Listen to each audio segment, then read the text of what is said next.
నిజంగా ఈరోజు కేసీఆర్ గారి జన్మదినం రాష్ట్రమంతా కూడా ఒక పండగలాగా జరుపుకుంటూ ఉన్నారు.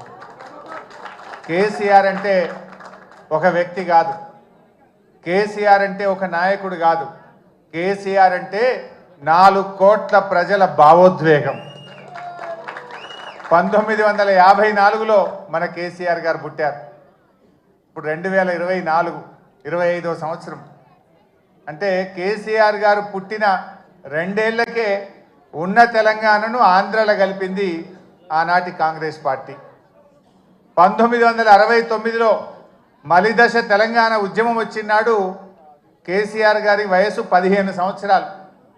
15 సంవత్సరాల వయసులో ఆనాడు 69 తెలంగాణ ఉద్యమంలో పాల్గొని జై తెలంగాణ అని పోరాడిన నాయకుడు కేసీఆర్. ఆ తర్వాత తెలంగాణ ప్రాంత నాయకులు ఇష్టమున్నా లేకపోయినా ఆ ఆంధ్ర పాలకుల పార్టీల చేతుల్లో వీళ్ళందరూ కూడా పనిచేస్తూ వచ్చారు. కేసీఆర్ గారు కూడా తెలుగుదేశంలో పనిచేశారు. ఎప్పటికప్పుడు తెలంగాణ కోసం పార్టీలో ఉంటూనే మాట్లాడుతూ వచ్చారు. కానీ అన్నీ గమనించిన తర్వాత ఇంకా రాష్ట్ర ఏర్పాటు తప్ప తెలంగాణకు మోక్షం లేదు, సమైక్య రాష్ట్రంలో న్యాయం జరగదనుకున్నారు కనుక ఆనాడు కరెంటు బిల్లులు పెంచితే ఇది తెలంగాణ రైతుల పాలిట ఉరితాడైతుందని చెప్పి అన్నీ ఆలోచించి వందల వేల గంటల మేధోమదనం జరిపి తెలంగాణ ఉద్యమానికి కేసీఆర్ గారు శ్రీకారం చుట్టారు. కానీ ఆ రోజు ఒక అపవాదం ఉండేది. ఎవరు జై తెలంగాణ అన్నా పదవి కోసమే జై తెలంగాణ అంటున్నారని. 69కి 2001 మధ్య అనేక మంది నాయకులు జై తెలంగాణ అని ఉద్యమాన్ని ప్రారంభించుడు, పదవి రాగానే మధ్యలో వదిలిపెట్టుడు. దానివల్ల ప్రజల్లో ఒక అపనమ్మకం, ఎవరైనా పదవి కోసమే చేస్తారు అనేటువంటి ఒక అపనమ్మకం ఏర్పడ్డది. ఆ అపవాదును తొలగించడానికి ఆనాడు 3 పదవులను గడ్డిపోచలాగా త్యజించి తెలంగాణ ఉద్యమాన్ని ప్రారంభించాడు. ప్రజల్లో నమ్మకాన్ని కలిగించిండు మన కేసీఆర్. డిప్యూటీ స్పీకర్ పదవిని, ఎమ్మెల్యే పదవిని, రాష్ట్ర కార్యదర్శి పదవిని అన్నింటికి కూడా రాజీనామా చేసి ఆ రోజు ఉద్యమాన్ని ప్రారంభించి ప్రజల్లో ఒక నమ్మకాన్ని కలిగించారు.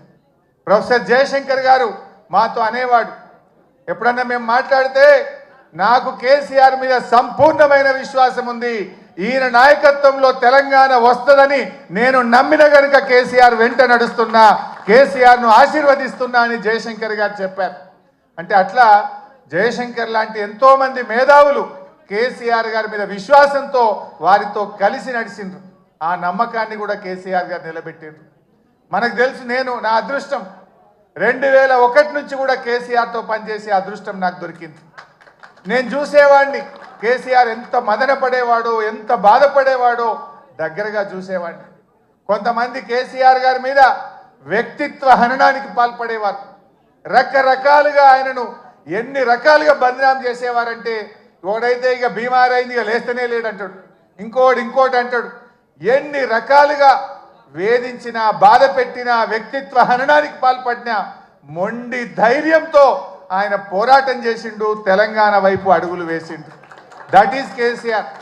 ఎక్కడ బాధపడ్డా, కుంగిపోయినా, వెనకడుగు వేసిన, పదవులకు ఆశపడినా ఇవాళ మనం తెలంగాణలో ఉండేవాళ్ళం కాదు. ఇవాళ తెలంగాణ వచ్చిందంటే అది కేసీఆర్ గారి మొండి పట్టుదల, ధైర్యం, ఆయన పోరాటం వల్ల ఇవాళ తెలంగాణ వచ్చింది. నవంబర్ 29, 2009 ఇది ఇవాళ డిసెంబర్ 17 ఫిబ్రవరి 17 మనకు ఎంత ముఖ్యమో నవంబర్ 29 కూడా చరిత్ర పుటల్లో అంతే ముఖ్యమైన దినం. ఆనాడు కేసీఆర్ గారు ఇంకా లాభం లేదు, కేసీఆర్ చచ్చుడో తెలంగాణ వచ్చుడో, అయితే తెలంగాణ జైత్రయాత్ర లేదంటే నా శవయాత్ర అని చెప్పి ఆమరణ నిరాహార దీక్ష కూర్చున్నటువంటి నాయకుడు మనం చూసాం. గాంధీజీ గారి సత్యాగ్రహం చూసాం, పొట్టి శ్రీరాములు గారి ఆమరణ దీక్ష చూసాం. మరి నాడు కేసీఆర్ గారు కూడా ఆమరణ నిరాహార దీక్ష కూర్చొని ఢిల్లీ పీఠాన్ని కదిలించి డిసెంబర్ 9, 2009 ప్రకటన వచ్చిందంటే అది కేసీఆర్ గారి దీక్ష ఫలితం అని కూడా మనం గుర్తు చేసుకోవాల్సిన అవసరం ఉంది. నిజంగా ఆయన ఆ రోజు దీక్ష పూనుకోకపోతే ఇవాళ తెలంగాణ ప్రకటన వచ్చేదా? ఎవడెవడో ఏదో మాట్లాడుతున్నాడు. ఆ రోజు చిదంబరం గారు నాకు బాగా గుర్తు, కేటీఆర్ గారు, మా మధుసూనాచారి గారు, జయశంకర్ గారు అందరం కూడా అక్కడే ఉండేవాళ్ళం. చిదంబరం గారు ఫోన్ చేసి ఢిల్లీ నుంచి కేసీఆర్ గారు దీక్ష విరమించండి, మేము తెలంగాణ ప్రక్రియ ప్రారంభిస్తామన్నారు. మీ మాటలకు మేము మోసపోం. మీరు స్పష్టంగా ఢిల్లీ నుంచి తెలంగాణ రాష్ట్ర ఏర్పాటు ప్రక్రియ ప్రారంభిస్తున్నామని స్పష్టమైన ప్రకటన కేంద్ర ప్రభుత్వం నుంచి చెప్తే తప్ప నా దీక్ష విరమించను అని చెప్పి కేసీఆర్ గారు చెప్పింది. అప్పటికి 11 రోజులైంది. మనిషి ఆ మంచం మీద నుంచి ఒక్కొక్కసారి వణుకుతో దాదాపు హాఫ్ ఫీట్ ఎగురుతూ ఉండే బాడీ. తన కంట్రోల్లో తాను లేదు, కానీ ఆ పట్టుదల మాత్రం సడలేదు. మా కళ్ళల్లో నీళ్లు తిరుగుతున్నాయి, ఎంతో బాధపడ్డాం. కానీ ఆయన మాత్రం కేంద్ర ప్రభుత్వం తరఫున రాష్ట్ర ఏర్పాటు ప్రక్రియ ప్రారంభమైందంటేనే దీక్ష విరమిస్తా అన్నాడు. ఆ రోజు మీరే రాసి పంపండి అంటే జయశంకర్ సారు తన స్వహస్తాలతో తెలంగాణ రాష్ట్ర ఏర్పాటు ప్రక్రియ రాసి ఢిల్లీకి పంపిండు. గదే చిదంబరం గారు ఢిల్లీ నుంచి అనౌన్స్ చేసింది. అది ఆ రకంగా తెలంగాణ తెచ్చుకున్నాం.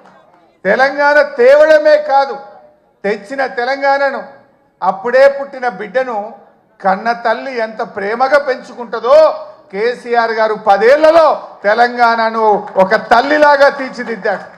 ఒక తల్లిలాగా, ఒక తండ్రిలాగా ఈ తెలంగాణను బంగారు భవిష్యత్తు వైపు అడుగులు వేసింది.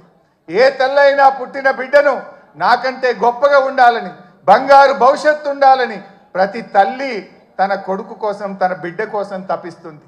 అలా కేసీఆర్ గారు ఈ సాధించిన తెలంగాణను త్రాగునీటిలో, సాగునీటిలో, విద్యుత్ రంగంలో ఏ రంగం తీసుకున్నా ఈ దేశానికి రోల్ మోడల్గా, అన్ని రాష్ట్రాలకు ఒక మోడల్గా, ఒక దిక్సూచిగా తెలంగాణను తయారు చేసింది. కేసీఆర్కు తెలంగాణకున్న బంధం ఇది పేగు బంధం, తల్లి బిడ్డల బంధం. కేసీఆర్కు తెలంగాణ ప్రజలకున్న బంధం. కొంతమంది తెలిసి తెలియక మాట్లాడుతుంటారు, కానీ కేసీఆర్ ప్రతి నిమిషం తెలంగాణ కోసమే ఆలోచించిండు. ఈ మధ్యలో రేవంత్ రెడ్డి మాట్లాడుతుండు, నేను 2020 మ్యాచ్లు ఆడుతున్నా అంటుండు. నువ్వు 2020 ఆడతావేమోగా, నువ్వు 2020 ఆడవు. వాస్తవంగా నువ్వు 2020 దేనికి ఆడతావు అంటే పైసల కలెక్షన్కి ఆడతావు. అసలు నువ్వు ఆడే మ్యాచ్ అంతా కూడా తొండి, నీదంతా తొండి మ్యాచ్ ఉంటుంది, తొండి ఎగ్గొట్టే మ్యాచ్.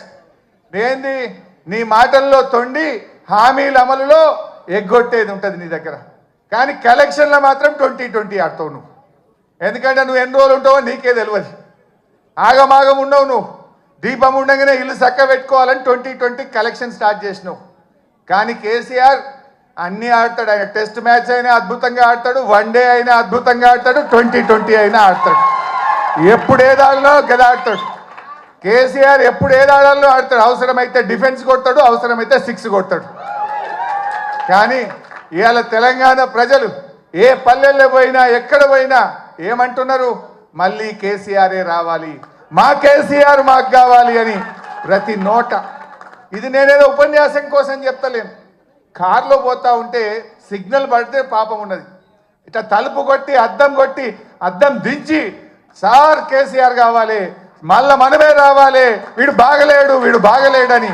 అది ట్యాక్సీ డ్రైవర్ కావచ్చు, ఆటో డ్రైవర్ కావచ్చు, అది ఎవరన్నా కానీ, ఆ రోడ్డు మీద పోయే పిల్లలు కావచ్చు, మళ్ళీ కేసీఆర్ కావాలని మాట్లాడుతున్నారు. ఇది ఈరోజు తెలంగాణ సమాజం కోరుకుంటుంది. ప్రజలకు అర్థమైంది. ఎప్పుడన్నా ఎవరికైనా పిల్లలకు తల్లిదండ్రుల మీద కోపం రావచ్చు, కానీ ఆ ప్రేమ మాత్రం ఎప్పటికీ పోదు. కేసీఆర్ది తెలంగాణ ప్రజల మధ్య ఉన్నది తల్లి పిల్లల బంధం, పేగు బంధం. ఇవాళ అందరూ కూడా కేసీఆర్ని కోరుకుంటున్నారు. జనరల్గా ఏమంటారు? ఓటమి విజయానికి నాంది అంటారు. మనం మొన్న ఓడితే ఓడొచ్చు, కానీ రేపు భవిష్యత్తులో మరో 3 టర్ములు బీఆర్ఎస్ పార్టీ గెలవడానికి ఇది నాంది కాబోతా ఉంది. సరే, అది ఎప్పుడు వస్తాయా ఏమొస్తాయా రాని, కానీ అందరూ కూడా ఇలా కేసీఆర్ వైపు చూస్తూ ఉన్నారు. నిజానికి కేసీఆర్ లేకపోతే ఈ తెలంగాణ వచ్చేదా? ఇలా ప్రతి ఒక్కరు కూడా ఆలోచించాల్సినటువంటి అవసరం ఉంది. ఎవరో ఎంతోమంది మాట్లాడుతుండు, ఒకటి తెచ్చినామంటుండు, ఇంకొకటి ఇచ్చినామంటుండు. కానీ ఇలా తెలంగాణ వచ్చిందంటే, ఢిల్లీ కదిలిందంటే దానికి ఒకే ఒక్కడు కారణ జన్ముడు మన కేసీఆర్. ఆ కేసీఆర్ గారి జన్మదినం ఈరోజు మనందరం కూడా ఇంత ఉత్సాహంగా మా తలసాని సీనన్న నాయకత్వంలో జరుపుకోవడం చాలా సంతోషం. సీనన్న గారిని ఇంత అద్భుతంగా ఆ పాటలు కానీ ఈ కార్యక్రమాన్ని ఇంత అద్భుతంగా నిర్వహించినందుకు హృదయపూర్వకంగా సీనన్నకు నేను కృతజ్ఞతలు కూడా తెలియజేస్తూ మరి నాకు ఈ అవకాశం ఇచ్చినందుకు ధన్యవాదాలు. జై తెలంగాణ.